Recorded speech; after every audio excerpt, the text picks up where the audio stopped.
Today, we're going like deep into the life of Nkosi and Godoma. Okay. And our source material for this is a collection of his personal letters, Oh, interesting. all addressed to a woman named Aphrodite. Huh. Okay.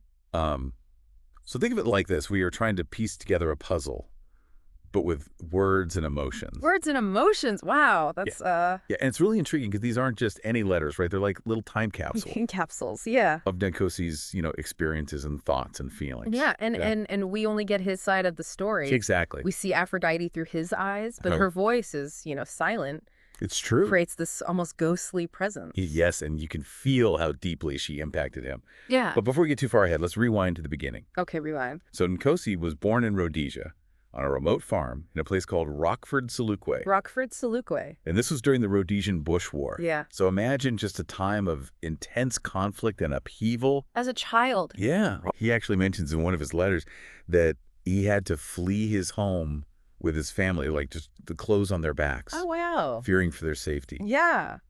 That kind of experience, especially at such a young age, just leaves a mark. Huge mark. Yeah, absolutely. And his early life was marked by this constant uprooting. Yeah, he lived with different relatives, Oh, wow. moving from a remote farm to this bustling township called Mkopa, and then back to a farm in Lower Guelo. So it's like all these different environments All these different environments. must have shaped his worldview, seeing these contrasting social and economic realities, Absolutely. all before adolescence. I mean, Yeah, and it makes you think about, his sense of belonging and identity. where do I belong? Yeah. And interestingly enough, the time that Nkosi spent at his Uncle Eric's farm Okay. stands out as a period of, real happiness, Even during the war. despite the war still raging around them. Wow. And he paints this picture of this really idyllic setting, full of lush landscapes and this kind of sense of wonder and discovery. Yeah, it's like a temporary escape almost. Right. From the turmoil. Yeah, A chance to connect with nature. absolutely. Find some peace. Yeah. He even mentions discovering a river that flowed west, Oh, that's interesting. which totally blew his mind because at that time, Yeah, all rivers flow east, right? that was his understanding, Yeah. that they all flowed east. Especially when you're a kid, you kind of have these ideas about how the world works. Exactly. And it's Yeah. just a small detail, Yeah. but I think it highlights his curiosity. Mm. He was constantly observing Yeah, trying to make sense of things. and trying to make sense of the world around him. Yeah. He also had this very, memorable encounter with Commander Ngwenya and a group of guerrillas Oh, wow. during this time, and it seems to have left quite an impression. So these small moments can have huge impact. Yeah, those encounters, I think, can plant seeds Yeah. that shape our perceptions and influence our paths Years later even. long after they've occurred. Yeah, absolutely. But there's this curious detail from this period. What's that? He mentions a significant gap in his memory. Like a missing piece of the puzzle. Yeah, between Christmas 1977 and March 1978, nothing. It makes you wonder, was it a coping mechanism Oh, possibly. to block out something traumatic? Or could there be another explanation? Who knows? It's hard to say, but Yeah. it's definitely something to think about as we unpack his story. It's true, this memory gap, the constant uprooting, Yeah. the exposure to these contrasting environments. Yeah, I mean, it's all got to contribute to the complexities that we see in his later life. for sure, yeah. Eventually, he ends up back in Makoba, living with his uncle and attending Singa Primary School. Okay. And during this period, we start to see him grappling with these feelings of being a burden, unwanted. Yeah. And it really starts to have an impact on how he sees himself. Like self-perception. Yeah, and I mean, it makes sense, right? Yeah. These feelings of displacement and uncertainty At that age, yeah. really start to affect a young mind. Absolutely. He's adjusting to these new environments, constantly navigating family dynamics, trying to find his place amidst all this change. Yeah. Makes sense that it would affect his self-worth. But even with all of these challenges, he still finds these moments of joy. Oh, great. He excels in school. He forms friendships. Oh, wow, that's great. He even have a childhood sweetheart named Anna. Oh, And I think that speaks to his resilience, yeah. his ability to find the light even in dark times. Yeah, he's not defined by his hardships, right? Right. He's also defined by his capacity for love and connection. Exactly. It's a good reminder that even in the midst of adversity, the human spirit can still bloom, Yeah. find a way. And a really pivotal moment for Nkosi is witnessing the end of the war and the raising of the Zimbabwean flag. Oh, wow. It's this moment filled with hope and a sense of new beginnings. Yeah, for him and for the nation. For the nation and for him Pretty personally. low chapter. A new chapter, and his family eventually relocates to a larger property purchased by his uncle. And he just refers to it simply as the plot. The plot, okay. And while there's this excitement about the new house, Yeah, new house. there's also increasing responsibility, and those feelings of being a burden, they start to come back. Oh, so it's complex. It is complex. He's experiencing the joy, but also the pressure Yeah, the pressure to contribute to prove his worth. at such a young age. It's a tough balancing act. Yeah. And it's around this time that he starts attending Chaplin High School, Okay. predominantly white school. And this transition marks a big shift Socially. in his social environment. Yeah, totally different world A totally different world. from his earlier experiences. Now he's navigating differences in wealth, social status. Yeah, trying to fit in. Trying to reconcile his own background with this new reality. Right, so much growth in this period. A lot of growth, but also the potential for conflict and alienation. For sure. And it's at Chaplin High that Nkosi develops this really intense infatuation with a girl named Aphrodite Kasim. And it's important to note that this was a deep romantic love. Deep romantic love, okay. Very different from his feelings for another girl at the school, Athena. Gotcha, so two different types of feelings there. He admired Athena's kindness and beauty, Okay. but it wasn't romantic love. His heart belonged to Aphrodite. Aphrodite. And this unrequited love Unrequited. becomes a driving force in his life, Wow. shaping his actions and his decisions. A driving force, powerful. He tries everything to win her affections. Like what, showering her with gifts? Gifts letters, but she consistently rejects his advances. Oh. And this rejection has a really profound impact on Nkosi's behavior. How so? It drives him to extremes, from like really dedicating himself to his academics Okay. to then doing these reckless acts. Oh, wow. It's that classic tale of unrequited love Yeah. and the powerful and sometimes destructive emotions Oh, yeah. that it could evoke. So he's caught in this whirlwind He's of longing and despair. trying to find a way to make her see him, to make her feel the same way. Right, make her understand. And this really sets the stage for a very tumultuous period Oh, boy. in his life. Okay. Relationships at the plot become strained. Oh, no. His responsibilities increase. More responsibility and that sense of alienation. And that sense of alienation that he felt before, it just intensifies. Like a perfect storm. Almost like a perfect storm brewing within him. Wow. So all these pressures are building up. All these pressures. It's really striking that even with all of this going on, you know, these mounting pressures, Yeah. Nkosi, he doesn't like shy away from exploring these emotions. Yeah. It's all right there in the letters. Yeah. It's raw and honest, Yeah. sometimes painful to read. Yeah. And he describes this really dark moment where his despair leads him to attempt suicide. Oh, gosh. It's chilling. Yeah. Just read that account, Yeah. you know, and it reveals how deep his pain ran. It's a reminder of how internal struggles can sometimes lead to such desperate measures. But it's important to note, during this attempt, Nkosi has this vision of Aphrodite. Oh, wow. And this vision... Whether real or imagined. Yeah, exactly. Whether it's real or imagined, it's a turning point. Yeah, it gives him a reason to hold on, you know, that flicker of hope amidst all that darkness. Wow, the power of the mind. Right. It makes you wonder about that. Especially in moments of crisis. Could this have been a subconscious cry for help, you know, a way of his mind saying, I actually want to live. It's possible. I want to love. Our minds are capable of incredible things. Yeah. Especially when it comes to survival. Yeah, and this experience really marks a significant shift in his life. How so? He ends up moving into boarding school at Chaplin High. Okay. And it seems to provide him with a more stable and supportive environment. Like he can finally breathe. Yeah, he gets to step away from all of the chaos and the pressures that were consuming him at the plot.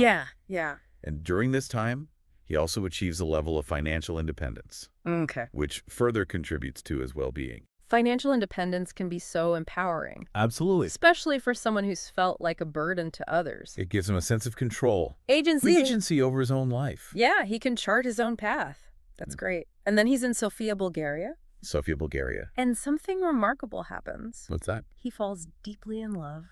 This is with Beatrice Danger de la Cruz, right? Yes, Beatrice Danger de la Cruz. And unlike with Aphrodite, This time it's reciprocated. Yes. Huge difference from the all-consuming, unrequited love that he felt for Aphrodite. Absolutely. With Beatrice, he finds completeness and joy he hadn't experienced before. He describes this as the happiest period of his life. Wow. It's like he's finally found a safe harbor after years of emotional turmoil. But this happiness, as with many things in Nkosi's life, It doesn't last. it's fleeting. He ends up returning to England. Oh, leaving Beatrice behind? Leaving Beatrice behind in Bulgaria. Oh, no. And never goes back. So many questions. Why? I know. Why would he leave this love that brought him so much joy? Was it family obligations? Maybe the shadows of his past, or maybe just a fear of fully embracing happiness. After so much hardship. Yeah. We don't really know. The letters don't give us a clear answer, but the guilt and regret. oh, it's palpable. He describes himself as a lost soul, Wow. wandering the outskirts of the universe ever since leaving Beatrice. It speaks volumes about the impact of our choices, Yeah. and the power of love. Even though he achieves success in other areas of his life, the pain of this loss.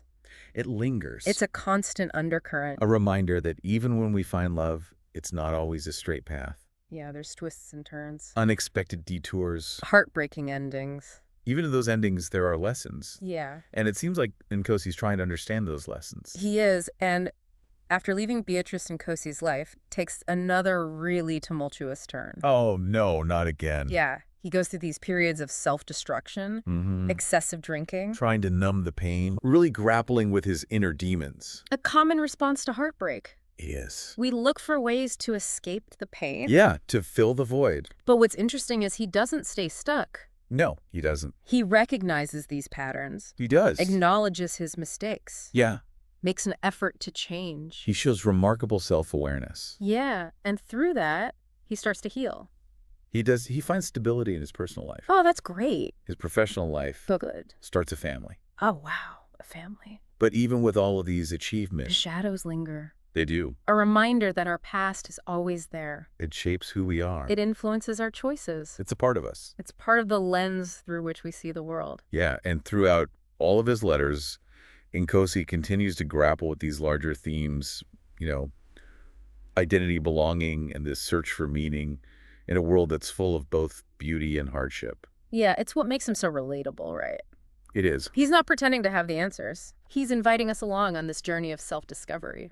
It's true. And what's interesting is that while he's sharing this personal journey, he also gives us these glimpses into the social and political landscape of Zimbabwe during this time. Oh, wow, adding historical context. Yes, he talks about the impact of the war, the transition to independence, the challenges of navigating a society that's in flux. Right, individual lives intertwined with larger forces. We're not isolated beings. We're products of our environments, Absolutely. the events that shape our world. Yeah, and he's not afraid to share his opinions No, he's not. on politics, You can sense his passion for his homeland. even as he grapples with its complexities. Yeah, it's that blend of the personal and the political, Yeah. the way that he weaves his own experiences with this larger narrative of Zimbabwe.